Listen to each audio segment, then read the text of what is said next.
S astrology প্রোগ্রামে আজকে আলোচনার বিষয় হলো প্রেমে ধোঁকা। সে ছেলেও ধোঁকা খেতে পারে, মেয়েও ধোঁকা খেতে পারে। এতে তারা কি হয়, কষ্ট পায়।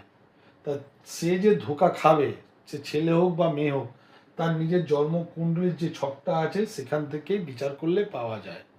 ধরুন কোনো মেয়ে বা ছেলে কারোর সাথে প্রেম করছে, সেটা প্রেমটা চিরস্থায়ী থাকবে কি না সেটা একটা বিচার আছে। আর সেই প্রেমটা আবার চিরতরে শেষ হবে কি না তারও একটা বিচার আছে। তাহলে কোনটা আলোচনা করব আজকে? প্রেমে ধোঁকা কি হয়। ছেলে এবং মেয়েদের উভয় বলছি তাদের জন্মছকটা মিলিয়ে নিন। এটা একটা জন্মছক। জন্মছকে 1 থেকে 12টা ঘর আছে। এখান থেকে কাউন্ট করুন, 12টা ঘর আছে। 12টা ঘর মানে হচ্ছে 12টা লগ্ন। তাহলে আপনি যখন জন্মগ্রহণ করেছিলেন, ছেলে বা মেয়ে, আপনি যখন জন্মগ্রহণ করেছিলেন, 12টা ঘরের মধ্যে যে কোনো একটি আপনার লগ্ন ছিল। ঠিক আছে? যার যেটা লগ্ন হবে সেটা তার ফার্স্ট হাউস। আমি যদি এটা লগ্ন ধরি, এটা ফার্স্ট হাউস। কারোর যদি এইটা লগ্ন থাকে তার ফার্স্ট হাউস। কারোর যদি এইটা লগ্ন থাকে তার ফার্স্ট হাউস।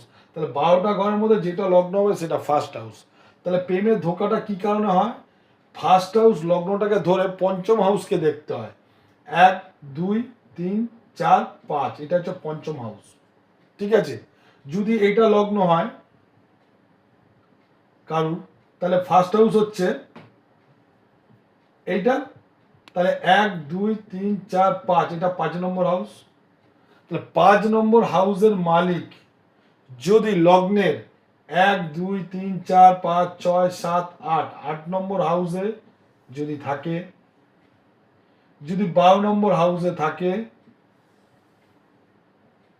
তাহলে ছেলে বা মেয়ের যদি জন্ম ছকে যদি এটা থাকে, তাহলে ছেলে হলে মেয়ের দ্বারা আপনি ধোঁকা পাবেন, আর মেয়ে হলে ছেলের দ্বারা ধোঁকা পাবেন, ছেলে হলে মেয়ের দ্বারা ধোঁকা পাবেন। তাহলে আপনার নিজের জন্মছকে দেখুন লগ্নের পঞ্চমপতি অষ্টম ঘরে আছে কিনা বা দ্বাদশ ঘরে আছে কিনা, তার জীবনে প্রেম সফলতা পাবে না। আর কেপির বিচার যদি করতে হয়, এইটা হচ্ছে সনাতনী বিচার। কেপির বিচার করতে গেলে আপনার যেটা লগ্ন থাকবে, ঠিক আছে, আপনার যেটা লগ্ন থাকবে সেই লগ্নে যদি আমরা, কেপির হচ্ছে বিচার হচ্ছে সবচেয়ে বড়। এই কেপির বিচারে যদি আপনার লগ্ন যেটা থাকবে, তাহলে 1 + 5 + 8 + 12 যেই ছকে পাবো অঙ্কের দ্বারায়, তাহলে আপনার জীবনে প্রেম সফলতা পাবে না। তাহলে আপনি প্রেমের দুঃখ পাবেন, আঘাত পাবেন। আপনার জন্মছকটাকে বিচার করুন, আপনার দ্বারায় প্রেম হবে কিনা।